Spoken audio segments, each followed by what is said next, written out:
Howdy. Have you ever shot a weapon in Destiny 2? Did it feel good to use? Did it not? Do you know why it didn't do well, or why it didn't do enough damage? Well, in this video, I'm going to try to teach you all the different weapon classes and what situations they are useful for.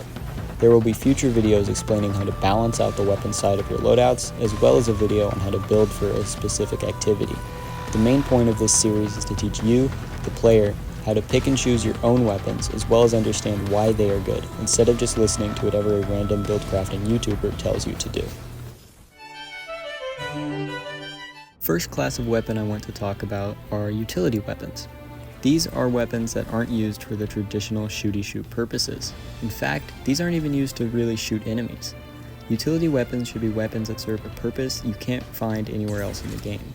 For example, the Eager Edge Sword.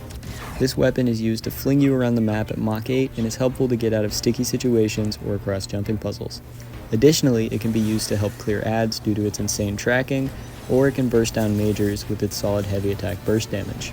The next weapon I want to talk about is the Navigator, more specifically its Catalyst. Although the base weapon itself is helpful, being able to provide woven mail to both yourself and teammates just by shooting at each other for a short time, the main point I wanted to mention was its ability to create a grapple point. This is huge for Strand Titans and Warlocks to fit into their grapple-based builds, since it provides a way to theoretically have infinite grapples and infinite grapple melees.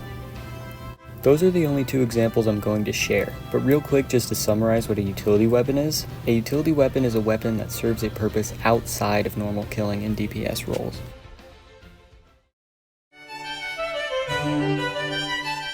I want to preface this part by saying that I am not a fan of this playstyle, but if it works for you, go for it.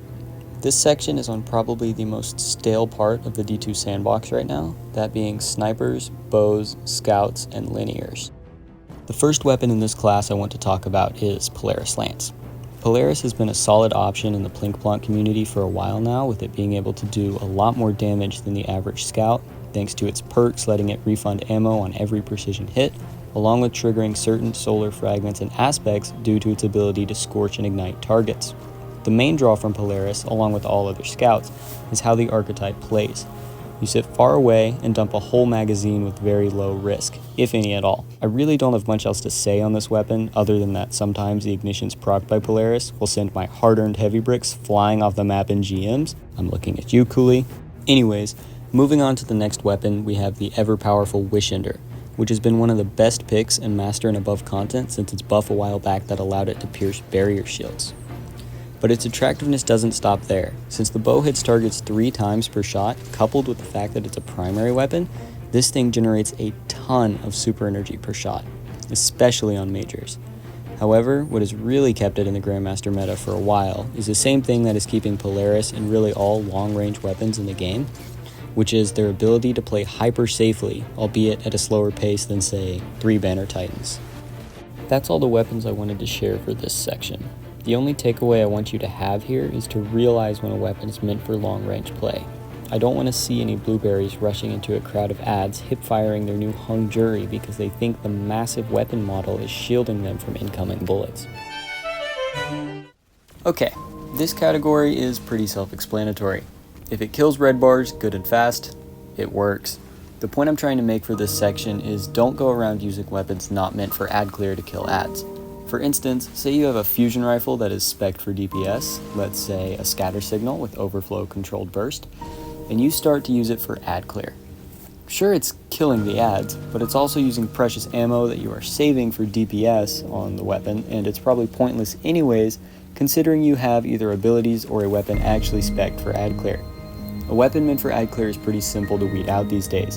In fact, the only question you need to ask before slapping on a weapon to deal with red bars is, does it make things explode? As currently, every single top ad clear weapon provides some way to make things go boom. Ad clear is probably the easiest weapon class to wrap your head around, as it sees the most use from all players. Although in some cases you shouldn't be running an ad clear weapon, but we'll talk about that in the next video. Major melding weapons are the weapons that you are going to use to quickly burst down orange bars. This is the majority of your special weapons, your fusions, your shotguns, your GLs, some snipers, a couple machine guns, and more recently, Indebted Kindness. This category blends the most with any other category since the vast majority of major melting weapons can easily cross over into the boss DPS category, albeit not as the main source of DPS. The biggest indicator that tells you if the weapon is meant for dealing with a boss target or a major is the perks. For instance, let's say you have two Heritage Slug shotguns. One has Reconstruction Recombination, and the other has Reconstruction Focused Fury. Now, if you've been playing this game for a while and are pretty well versed in the perks, you can probably instantly tell which one is meant for DPS and which one is for melting majors. If you are a more casual player, it may be a little harder to tell, but that's what this video is here for. Taking a closer look at both of these weapons, you can see that they both have Reconstruction. This is because Reconstruction is one of the best perks in the game on literally any weapon it can roll on, and it is also good for both killing majors without needing to reload, and sustain damage on boss targets because of how high the magazine can get. Now for the secondary perks, Recombination's perk description reads, Elemental Final Blows increase the damage of this weapon's next shot. You should be able to tell from this description that this is a burst damage option.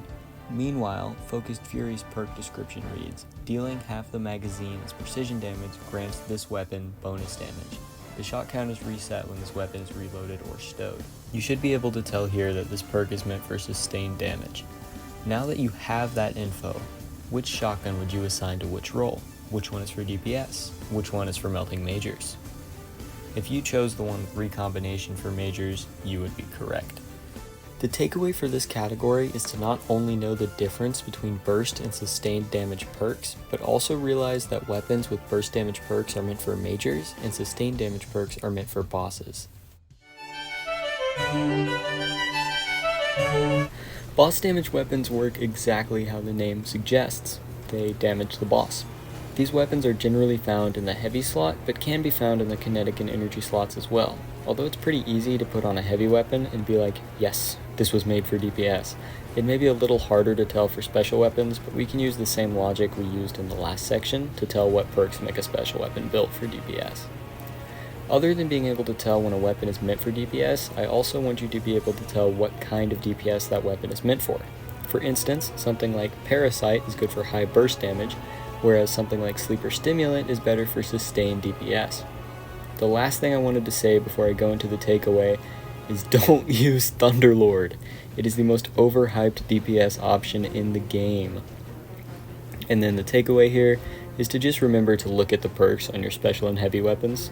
That'll really help you just do damage, because you don't want your rocket to have like permeability thresh when you could have a rocket with Reconstruction bait and switch.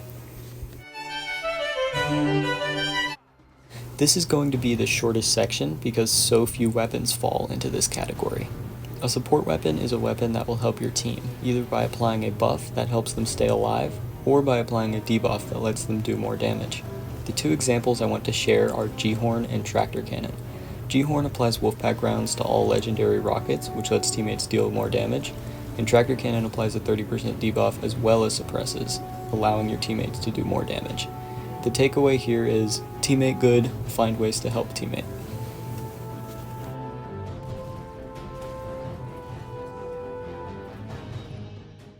Those are the only categories of weapons I could think of, other than maybe PvP weapons, which I didn't really want to talk about. But if you can think of any other categories of weapons, comment them below and let me know. If you want more info or examples of weapons, I have a spreadsheet linked in the description that has all of that. The next video will teach how to build into your weapons more and how to balance them with your abilities/build, so stay tuned for that. All that being said, thank you so much for watching.